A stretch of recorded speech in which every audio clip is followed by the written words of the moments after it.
إن الحمد لله نحمده ونستعينه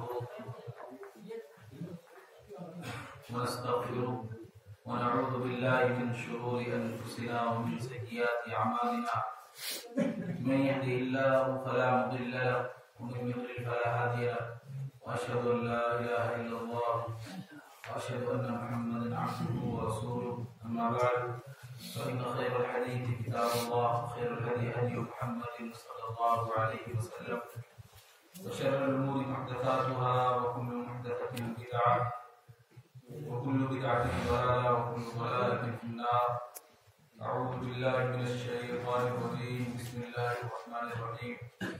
يا أيها الذين آمنوا اتقوا الله حق تقاته ولا تموتن إلا وأنتم مسلمون.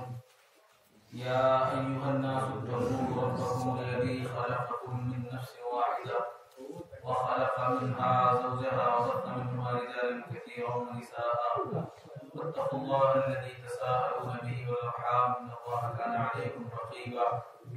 يا أيها الذين آمنوا اتقوا الله وقولوا قولا سديدا يصلح لكم أعمالكم ويغفر لكم ذنوبكم ومن يطع الله ورسوله فقد فاز فوزا عظيما.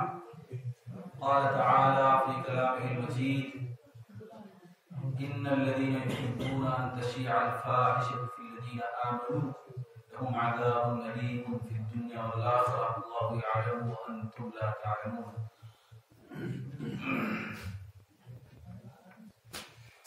اتباع نقش پائے اہل مغرب ہے فضول. اتباع نقش پائے اہل مغرب ہے فضول. زندگانی کے ملیں گے دین میں ذرّی اصول. مانگتے ہو مغربی تہذیب سے تم روشنی. مانگتے ہو مغربی تہذیب سے تم روشنی. ظلمت شب سے نہیں ممکن اجالے کا حصول. محترم سامعین، اسلامی بھائیوں، بزرگوں، پیاری ماؤں اور بہنوں،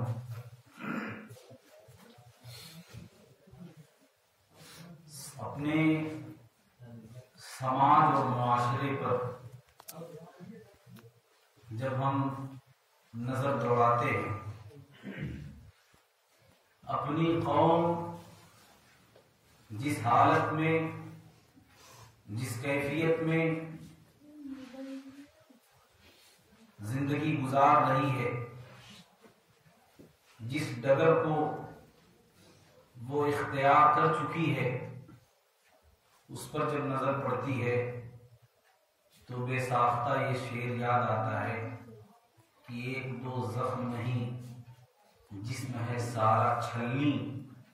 درد بیچارہ پریشان ہے کہاں سے اٹھے. ہمارا اسلامی معاشرہ برائیوں کی عامہ جگہ بن چکا ہے، برائیوں کا اڈا بن چکا ہے. وہ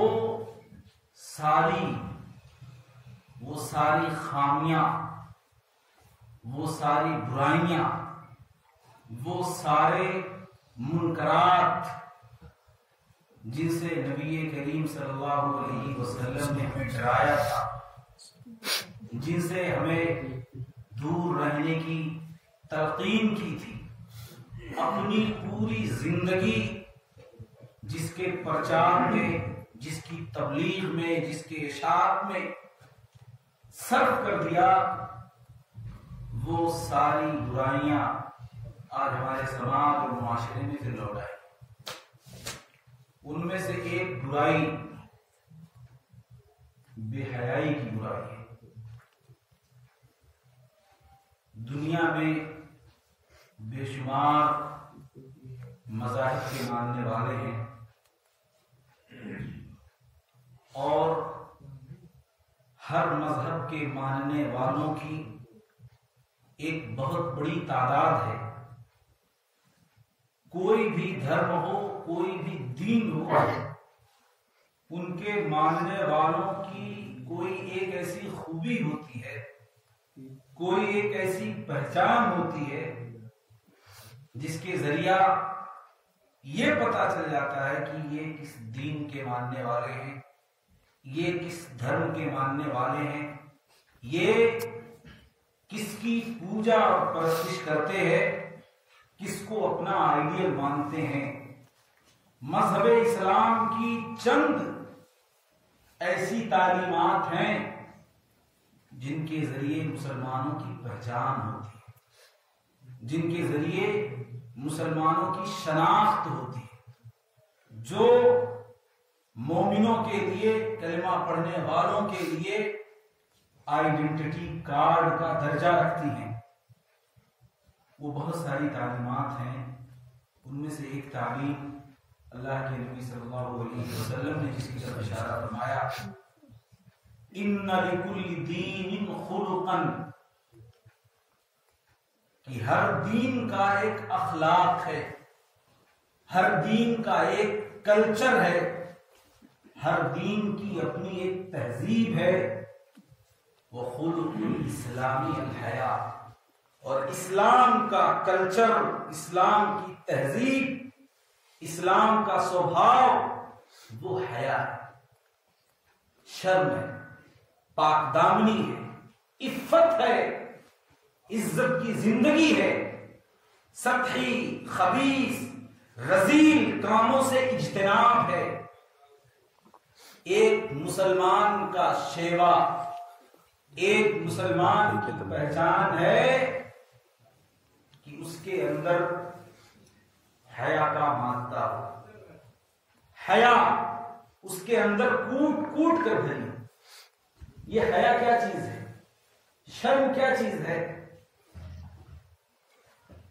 اس کی جو تعریف کی گئی ہے، حیا ایک ایسی خوبی ہے، حیا ایک ایسی کوالٹی ہے جو انسان کو گناہ سے تو روکتی ہی ہے، گناہوں سے روکنے کے ساتھ ساتھ ہر طرح کے سطحی کاموں سے بھی روک دیتی ہے۔ ایک باحیا شخص وہ گاؤں کے اوباش لڑکوں کے ساتھ ٹہلے گا، وہ چائے کی دکانوں پر غیبت کرنے والوں کے ساتھ بیٹھنا پسند نہیں کرے گا، وہ کسی گندے بد تہذیب زبان سے گالی دینے والے کا ساتھ اختیار کرنا پسند نہیں کرے گا۔ یہ ایک باحیا کی پہچان ہے، باحیا شخص بڑی فضیلت وارد ہے حیا کے سلسلے میں۔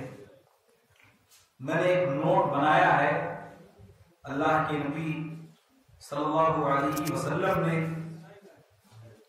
کس طرح سے حیا پر ابھارا ہے، اور موسیٰ علیہ السلام کا ایک قصہ بھی قرآن میں اللہ رب العالمین نے ذکر کیا ہے۔ وہ قصہ ہمارے لیے درس عبرت ہے۔ اللہ کے نبی صلی اللہ علیہ وسلم فرماتے ہیں، ما کان الفحش فی شیء الا شانہ وما کان الحیاء فی شیء الا زانہ۔ بے حیائی، بدگوئی، بد کلامی، گالی گلوچ، یہ کسی بھی چیز میں داخل ہو جائے اس کو بگاڑ دیتی، اس کو بدصورت کر دیتی۔ اور حیا، شرم، لجا، یہ کسی چیز میں جب پیدا ہو جائے تو وہ اس کو سنوار دیتی ہے، وہ اس کو نکھار دیتی ہے، وہ اس کو خوبصورت بنا دیتی ہے۔ اللہ کے نبی صلی اللہ علیہ وسلم کہیں سے جا رہے تھے، صحیح بخاری کی روایت ہے، آپ نے ایک شخص کو دیکھا، وہ اپنے بھائی کو ڈانٹ رہا تھا، اس کا بھائی بہت شرمیلا تھا، لجیلا تھا، وہ اس کو ڈانٹ رہا تھا۔ اللہ کے نبی صلی اللہ علیہ وسلم نے فرمایا، دعہ فإن الحیاء من الایمان، اسے چھوڑ دو، اسے چھوڑ دو، اس کی سرزنش مت کرو، اس کو برا بھلا مت کہو، کیونکہ جو خوبی اس کے اندر ہے، جس خوبی پر تم اس کی سرزنش کر رہے ہو، وہ خوبی ایمان کا حصہ ہے، وہ خوبی ایمان کا جز ہے۔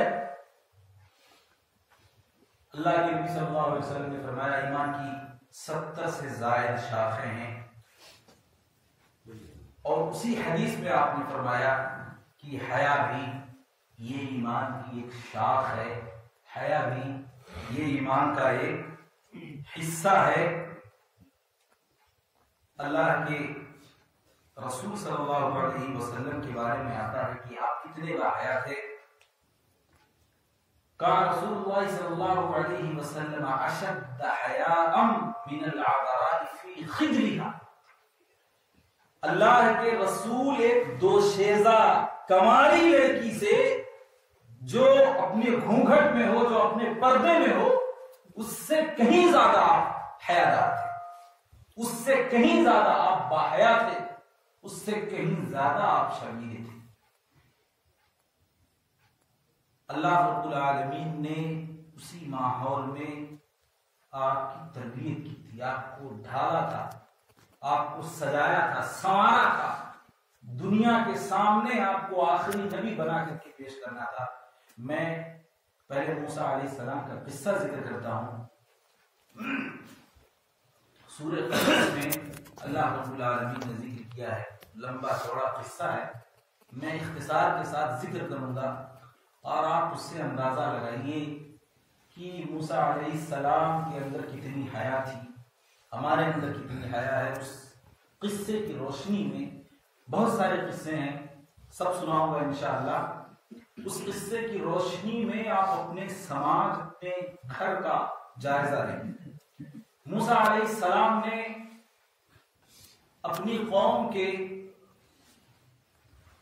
ایک شخص کو قتل کر دیا اور اس کے بعد بادشاہ تک بات پہنچی، موسیٰ علیہ السلام کے قتل کی پلاننگ ہونے لگی۔ کسی نے آ کر کے بتایا آپ اس ملک سے نکل گئے اور مدین کی طرف رخ کیا، شہر مدین، وہاں پہ چشمے کے پاس پہنچے۔ میرے محترم بزرگوں، دوستوں، میری ماں اور بہنوں، اگر آپ میری آواز سن رہی ہوں گی تو اللہ کے لیے تھوڑی دیر اور جاگ لیجیے گا، یہ قصہ سن لیجیے۔ موسیٰ علیہ السلام مدین کے کنویں پر جب پہنچے تو دیکھا بہت سارے لوگ اپنے اپنے جانوروں کو پانی پلا رہے ہیں، لائن میں کھڑے ہیں، اور دو بچیاں وہ لائن میں نہیں، لائن سے دور کھڑی ہیں اپنے جانوروں میں۔ کہاں کھڑی ہیں؟ لائن سے دور کھڑی ہیں، کیونکہ وہ نبی کی بیٹیاں تھیں اور نبی کی بیٹیوں کو یہ گوارا نہیں تھا کہ وہ غیر محرم کے ساتھ، اجنبیوں کے ساتھ لائن لگا کر کے اپنے جانوروں کو پانی پلانے کے لیے کھڑے ہو۔ آپ بازاروں میں دیکھتے ہیں بے غیرت باپ، بے غیرت بھائی اور بے غیرت شوہر اپنی بیوی کو، بھائی اپنی بہن کو، باپ اپنی بیٹی کو پوری بے غیرتی کے ساتھ بینک میں لائن لگانے کے لیے کھڑا کر دیتا ہے۔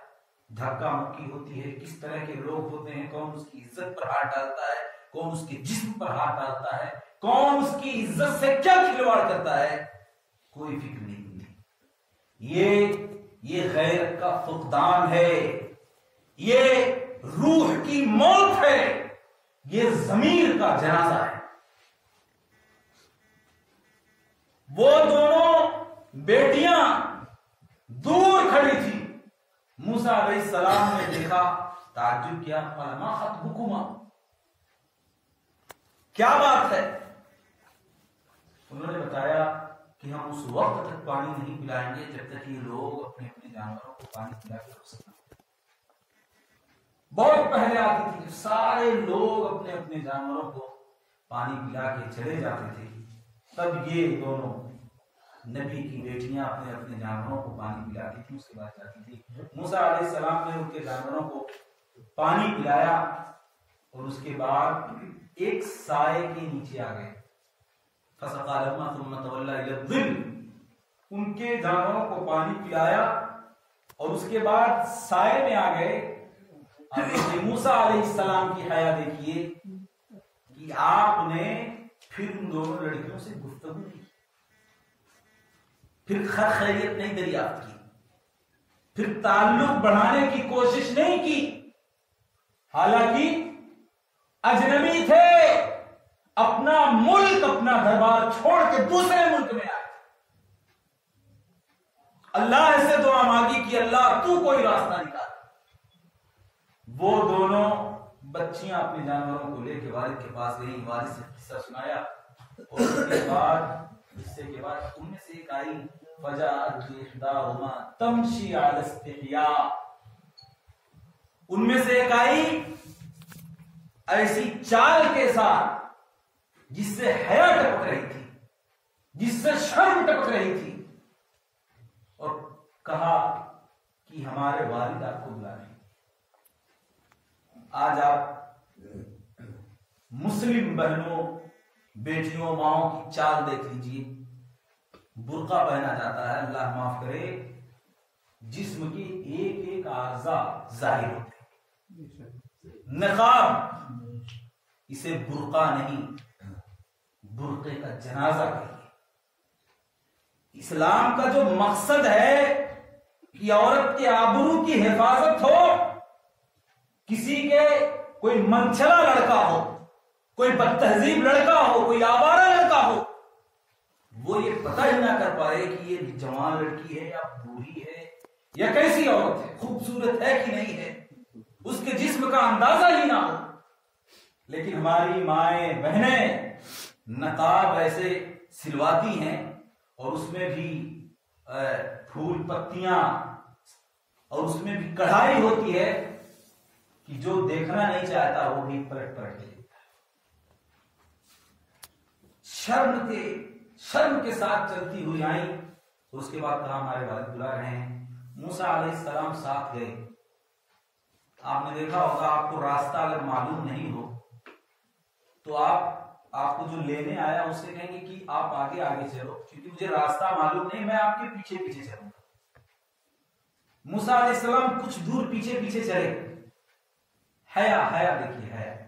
موسیٰ علیہ السلام کچھ دور پیچھے پیچھے چلے، اس کے بعد کہا کہ میں آگے چلوں گا، آپ پیچھے چلو، مجھے یہ گوارا نہیں کہ میری نگاہ ہے آپ پر پڑے، جہاں مڑنا ہوگا ایک کنکری پھینک دینا، میں مڑوں گا۔ پردے میں تھی، اس کے باوجود بھی موسیٰ علیہ السلام نے یہ گوارا نہیں کیا کہ ان کی نظر ان پر پڑے۔ نظر کی قل للمؤمنین یغضوا من ابصارهم ويحفظوا فروجهم لا لباس لهم۔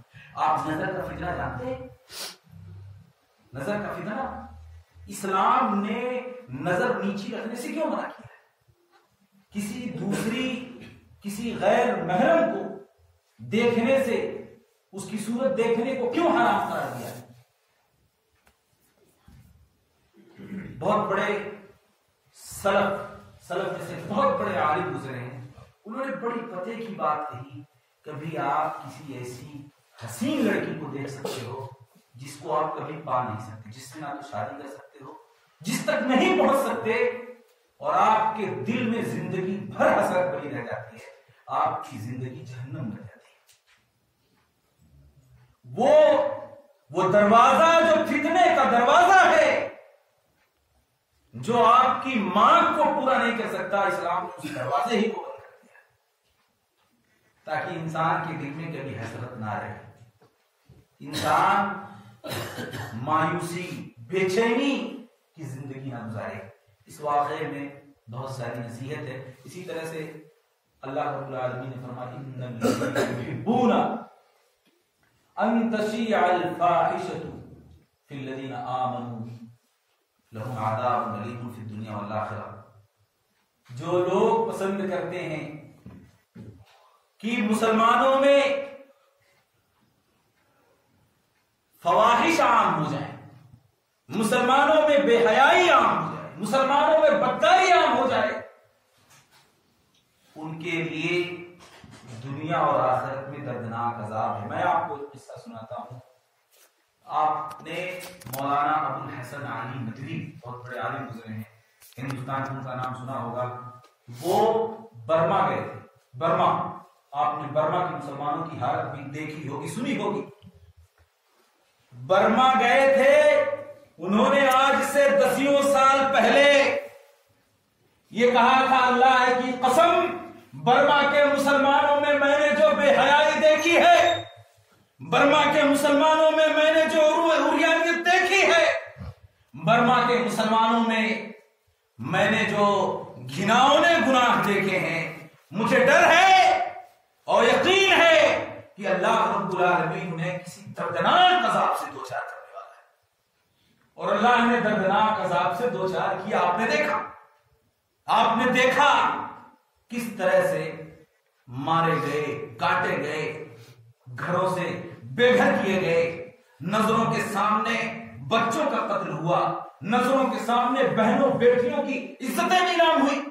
یہ صرف وجہ سے جب کسی قوم میں بے حیائی عام ہو جاتی ہے، جب کسی قوم میں عریانیت عام ہو جاتی ہے، جب کسی قوم میں بے پردگی عام ہو جاتی ہے، وہ قوم اپنا ایمان کھو دیتی ہے، وہ قوم اپنی قوت کھو دیتی ہے، وہ قوم اپنی طاقت سے ہار دیتی ہے۔ اللہ کے نبی صلی اللہ علیہ وسلم نے حیا کی تعلیم کیوں دی؟ کیوں حیا پر ابھارا؟ اللہ کے نبی صلی اللہ علیہ وسلم کے بچپن کا قصہ ہے۔ بچپن کا، چھوٹی سی عمر میں تھے، خانے کعبہ کی دیوار سیلاب کی وجہ سے گری۔ صحیح بخاری کی روایت ہے، خانے کعبہ کی دیوار سیلاب کی وجہ سے منہدم ہو گئی تھی۔ سارے لوگ پتھر ڈھو رہے تھے، اللہ کے نبی صلی اللہ علیہ وسلم بھی چھوٹے سے تھے، چھوٹی عمر میں آپ بھی اپنے سر پر پتھر رکھ کے ڈھو رہے تھے۔ آپ کے چچا نے کہا بھتیجے سر پر پتھر رکھتے ہو کہ تکلیف محسوس ہوتی ہے، ایک کام کرو، اپنی ازار اپنی لنگی کھول کر سر پہ رکھ لو اور اس کے اوپر پتھر رکھنا، اس طرح سے آپ کو تکلیف محسوس نہیں ہوگی۔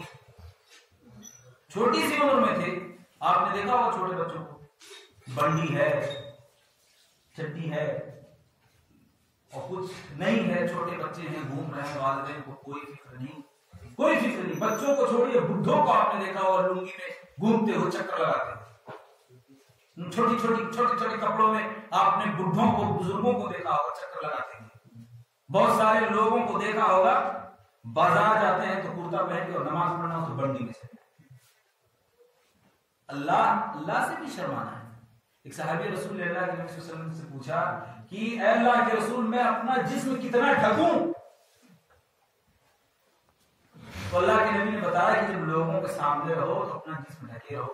تو انہوں نے کہا کہ اللہ کے رسول کبھی میں تنہا بھی ہوتا ہوں، تو اللہ کے نبی نے فرمایا اللہ احق ان یستحیا منہ، اللہ اس بات کا زیادہ مستحق ہے کہ لوگوں سے آپ جتنی حیا کرتے ہو، لوگوں سے جتنا شرماتے ہو، اس سے کئی گنا زیادہ آپ اللہ سے شرماؤ، اس سے کئی گنا زیادہ آپ اللہ سے ڈرو، اللہ سے حیا کھاؤ، اس سے کئی گنا زیادہ آپ اللہ سے شرماؤ۔ تو اللہ کے نبی صلی اللہ علیہ وسلم نے اپنی لنگی کھولی، سر پہ رکھا بھی نہیں، لنگی کھلی نہیں تھی کہ آپ مارے شرم کے بے ہوش ہو کر کے گر پڑے، لنگی کھلی نہیں تھی کہ آپ مارے حیا کے بے ہوش ہو کر کے گر پڑے۔ چھوٹی سی عمر میں ہمیں کوئی فکر نہیں ہوتی۔ آپ نے نوجوانوں کو، بزرگوں کو نہاتے دیکھا ہوگا، گاؤں کے باہر کہیں روڈ پہ نل ہے، وہیں شروع کر دیا نہانا، پتلے پتلے کپڑے میں جس سے جسم کا سارا عضو دکھائی دیتا ہے۔ گھر میں کوئی حیا نہیں ہے۔ باپ بیٹی کے کمرے میں گھس جائے گا بغیر اجازت دیے، بیٹی باپ کے کمرے میں، ماں کے کمرے میں بغیر اجازت کے والدین کے کمرے میں بھی نہیں گھسنا چاہیے۔ آپ کو کیا معلوم کہ وہ کس حالت میں ہو؟ کیا آپ پسند کرو گے کہ آپ اپنے والدین کی شرمگاہ دیکھو؟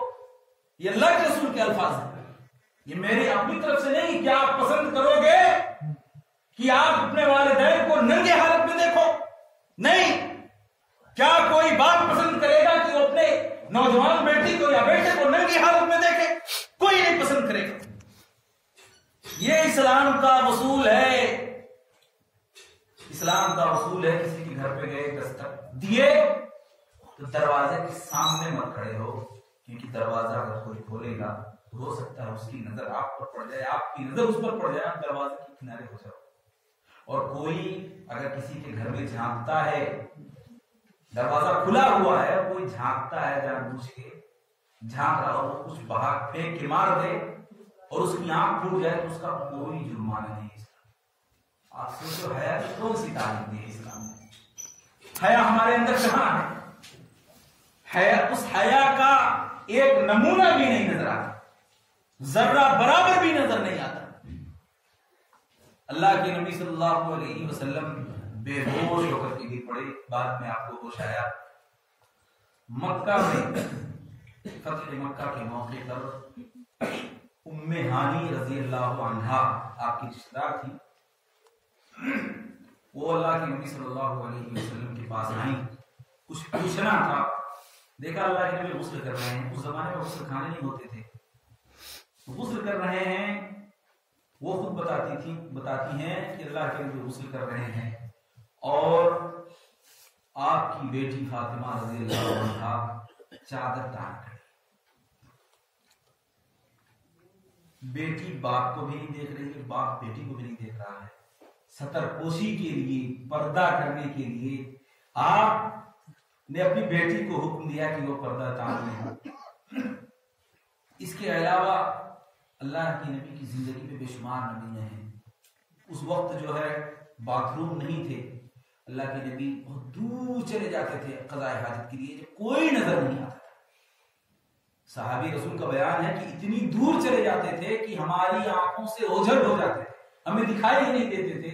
آپ نیزہ لے کے جاتے تھے، کبھی ایسی جگہ نہیں ملتی تھی چھپنے کی تو نیزہ گاڑتے تھے، نیزے پر اپنا کپڑا لٹکاتے تھے اور اس کی آڑ میں آپ قضاء حاجت کرتے تھے، اس کی آڑ میں آپ قضاء حاجت کرتے تھے. آپ نے دیکھا ہوگا سماج معاشرے میں بہت سارے گاؤں میں گندگی پوری رات میں آپ نکلیں گے پورے روڈ پہ، روڈ کے دونوں جانب آپ کو لوگ بیٹھے ملیں گے، دونوں جانب. یہ بے حیائی کے نمونے ہیں، یہ بے حیائی کے مظاہر ہیں. وہی اسی حیا کی تعلیم آپ نے اپنے صحابہ کو دی. صحابہ نے اسی حیا کو اپنے آنے والی نسلوں تک پہنچایا، تابعین تک. حضرت عثمان بن عفان رضی اللہ عنہ کے بارے میں آتا ہے کہ آپ اتنے باحیا تھے، اللہ کے نبی صلی اللہ علیہ وسلم نے فرمایا کہ کیا میں اس شخص سے شرم نہ کروں جس سے فرشتے شرماتے ہیں. آپ گھر میں سوئے ہوئے تھے، حضرت ابوبکر رضی اللہ عنہ آئے، آپ اسی حالت میں سوئے رہے چلے گئے. حضرت عمر رضی اللہ عنہ آئے، آپ اسی حالت میں سوئے رہے چلے گئے. جب حضرت عثمان رضی اللہ عنہ آئے تو اللہ کے نبی اٹھ کے بیٹھ گئے، اپنا کپڑا سمیٹ لیا اور اس کے بعد حضرت عائشہ رضی اللہ عنہ نے پوچھا کہ حضرت ابوبکر آئے، حضرت عمر رضی اللہ عنہ آئے، آپ اسی حالت میں پڑے رہے. حضرت عثمان رضی اللہ عنہ جب آئے تو آپ بیٹھ گئے. تو اللہ کے نبی نے بتایا کہ اگر میں نہ بیٹھتا تو حضرت عثمان اپنی بات کہے بغیر چلے جاتے، وہ میرے پاس آتے ہی نہیں. اس کیفیت میں وہ مجھ سے بات ہی نہیں کرتے. اور اللہ کے رسول کے الفاظ ہیں، کیا میں اس شخص سے شرم نہ کروں جس سے فرشتے شرماتے ہیں. اس حیا کی بے شمار مثالیں، بے شمار قصے ہیں جو صحابہ کی زندگی میں دیکھنے کو ملتے ہیں، جو تابعین کی زندگی میں دیکھنے کو ملتے ہیں.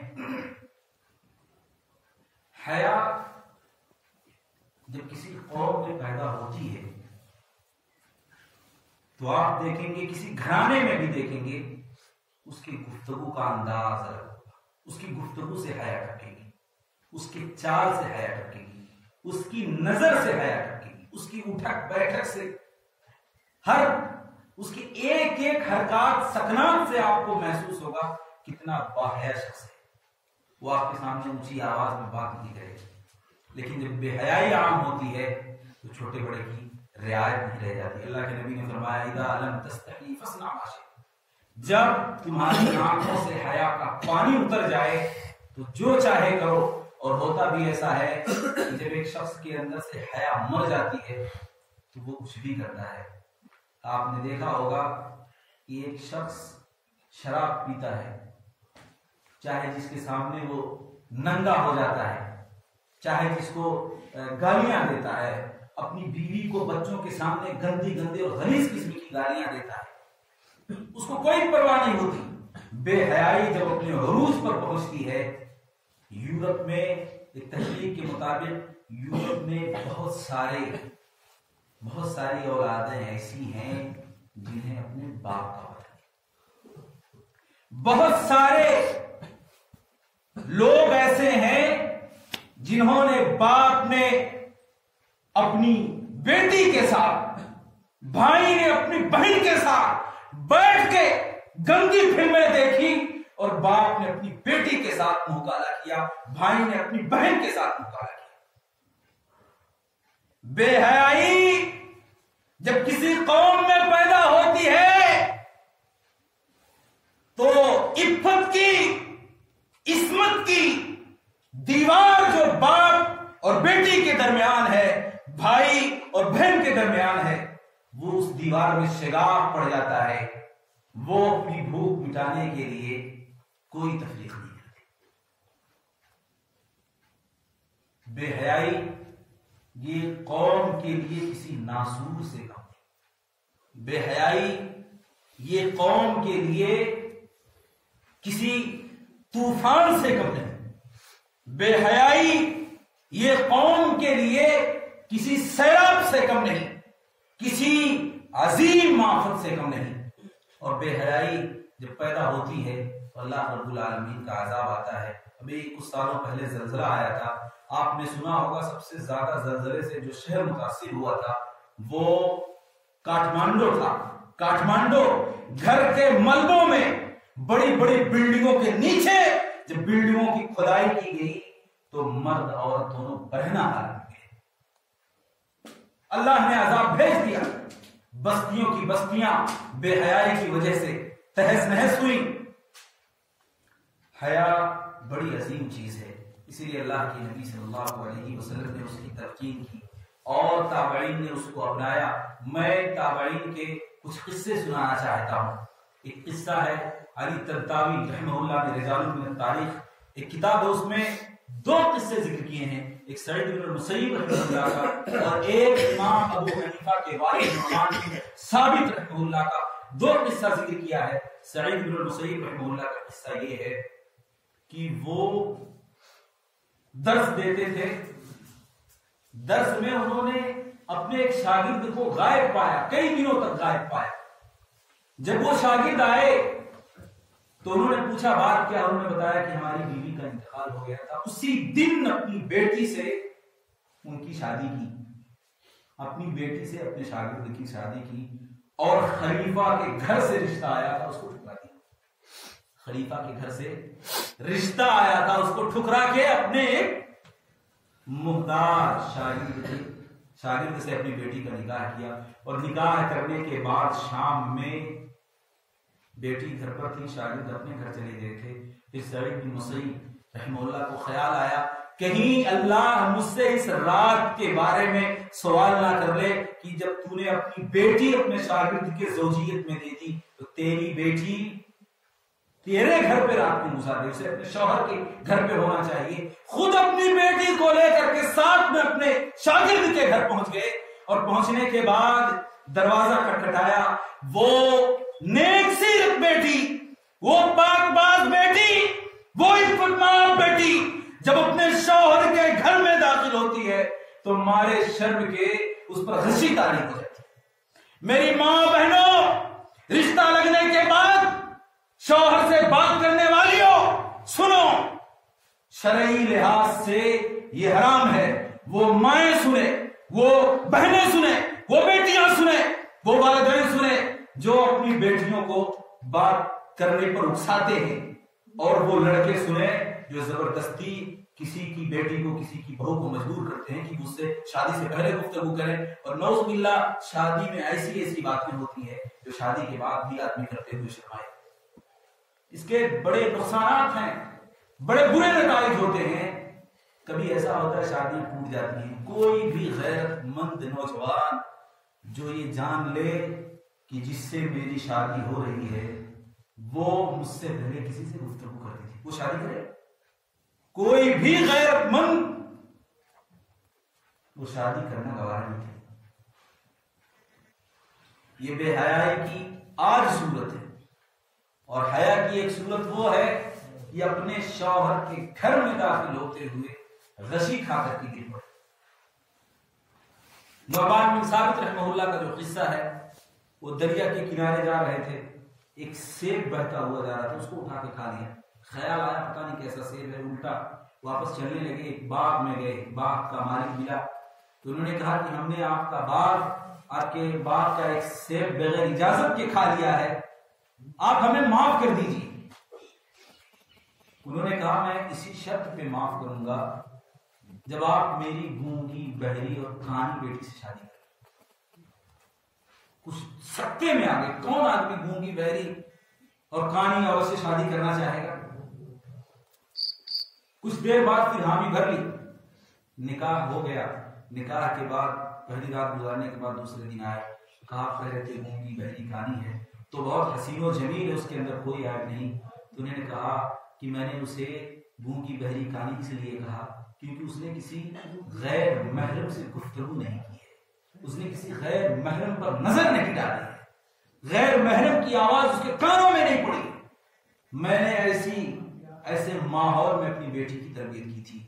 مائیں نعمان بن ثابت رحمہ اللہ کی یہی بیوی ہیں جن کے کوکھ سے امام ابو حنیفہ رحمہ اللہ پیدا ہوئے۔ مائیں جب ایسی ہوں تب کسی صدی میں کوئی امام پیدا ہوتا ہے، مائیں جب ایسی ہوں تب ان کی کوکھ سے قوم کا سالار، قوم کا قائد پیدا ہوتا ہے۔ مائیں جب ایسی ہوں تب ان کی شکم سے کوئی صلاح الدین ایوبی پیدا ہوتا ہے، کوئی امام بخاری پیدا ہوتا ہے، کوئی امام احمد بن حنبل پیدا ہوتا ہے۔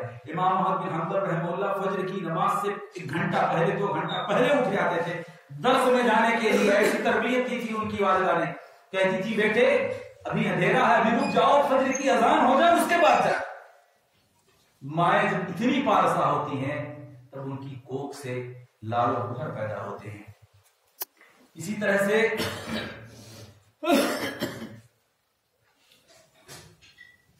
بے حیائی کے ہمارے یہاں بہت سارے مظاہر ہیں، میں اگر شمار کراؤں تو وقت کم پڑ جائے۔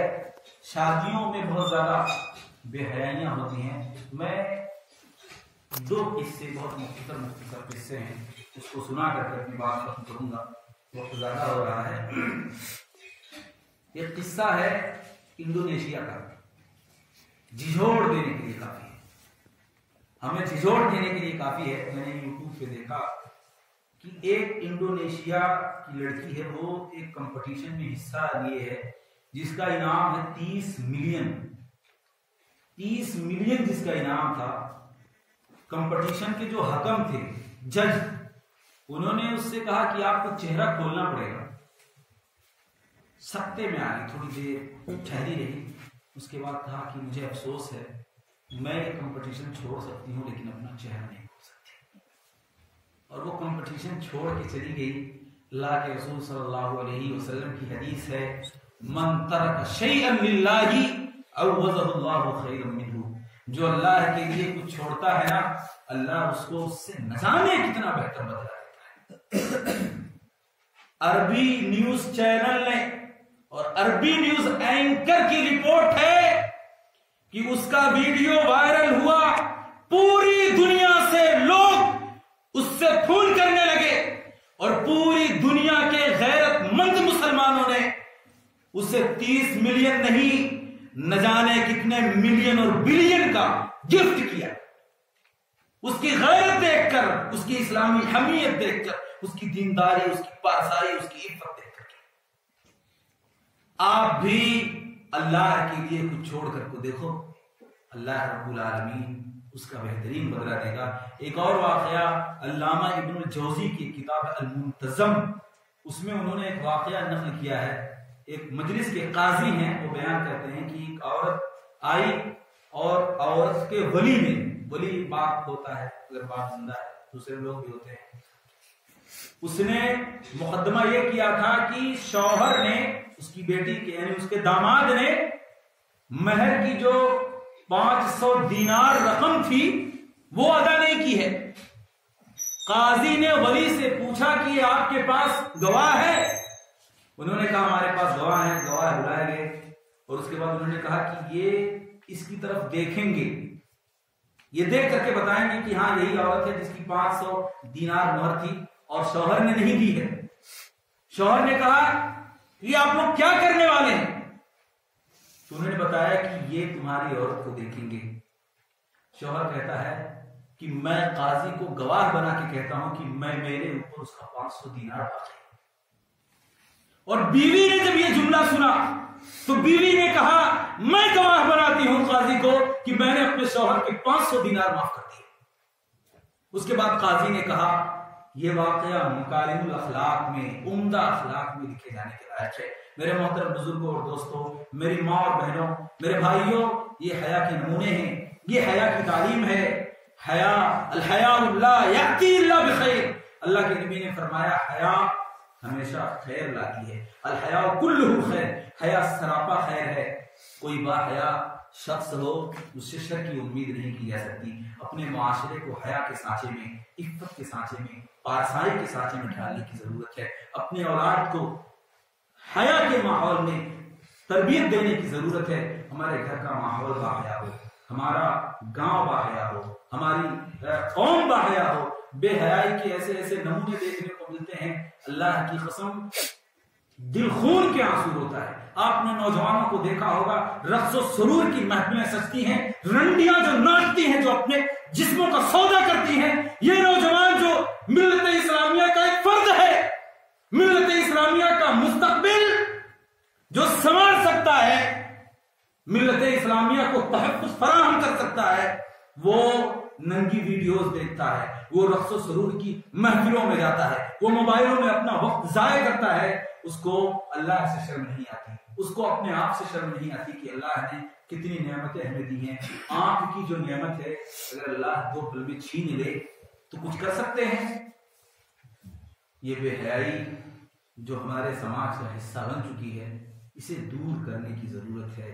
بے حیائی کے معاملے میں کوئی سمجھوتا نہیں کہ یہ رواج ہے. جوائنٹ فیملی میں پردہ نہیں ہو پاتا, لیکن پھر بھی کوشش ہونی چاہیے کہ جس سے پردہ ہے اس سے ہونا چاہیے. اللہ کرے کہ یہ جو نظام ہے غیر اسلامی نظام ہے. ہمارے بھائی ظہیر احمد سلفی حفظ اللہ کی ایک تقریر آپ یوٹیوب پر دیکھ سکتے ہیں. نقصانات کیا ہیں؟ بیٹے جب مستحکم ہو جائیں تو والدین کو چاہیے پوری محبت کے ساتھ, ایسا نہیں کہ کاٹ مار ہو جائے اس کے بعد بٹوارا. اس کے بعد ایسا ہوتا ہے کہ بھائی بھائی سے گفتگو نہیں کرتا, بھائی بھائی سے سلام نہیں کرتا. یہ اسی جوائنٹ فیملی کے برے اثرات کا نتیجہ, برے اثرات ہیں. اس کے بہت سارے برے اثرات ہیں. ایک بھائی یہ چاہتا ہے کہ میرا بھائی اپنی اولاد سے جتنی محبت کرتا ہے وہ میرے بیٹے سے بھی کرے. اللہ نے بھائی طبیعت میں رکھا ہی نہیں. آپ اپنے خون سے جتنی محبت کرو گے دوسرے کے خون سے کر سکتے ہو. وہ انسان کی طبیعت میں ہے ہی نہیں, وہ اپنی طبیعت کے خلاف چلنے کی کوشش کرتا ہے. یہ بے حیائی کی کچھ شکلیں تھی. اللہ رب العالمین سے دعا ہے کہ العالمین تو ہمیں حیا پیدا بنا دے, تو ہمیں حیا کے سانچے میں ڈال دے. ہماری گفتگو سے, ہماری آنکھوں سے, ہمارے بول چال سے, ہمارے چال چلن سے حیا کر کے الہ العالمین تو ہمیں اسلامی شریعت کے مطابق